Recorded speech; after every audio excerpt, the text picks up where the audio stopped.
Енді Америка дұрыс емес деп ойлаймын. Анау 160 қыз бала оңай емес қой, дұрыс емес қой. Қазіргі мынау Иран мен США-ның арасындағы мәселені қалай өзіңіз қалай бағалайсыз? Кімдікі дұрыс?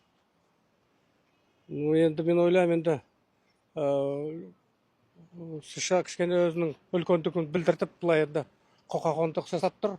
Иран өзінше былай енді өзінің тәртібін, өзінің көзқарасын қорғап жатыр. Сол себептен мен ойлаймын, сол мынау енді көп мәселе қарағанда үлкендер өздерінің сол күшін пайдаланып, кішкене сондай дұрыс жасамай отыр деп. Қалай ойлағанда қай жағынан ол? Кімдікі дұрыс? США-ныкі дұрыс па? Ирандікі дұрыс па? Ол енді үлкен саясат біріншіден. Сосын енді ол білмеймін, ол біз қарапайым адам тұрғыдан қарағанда просто көзқараспен қарап ойлағанда не ғой енді Иран өз жерін қорғанып жатқан сияқты ғой енді. Енді ар жағын терең білмейміз енді. Ақиқат Аллаға мәлім енді. Вот сейчас в мире ситуация на Ближнем Востоке, вот знаете, там Иран, США. Как Не ваше знаю. мнение?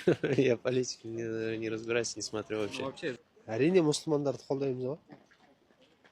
Иран мемлекеті мұсылман болған үшін тек сол үшін ғана қолдаймыз ба или?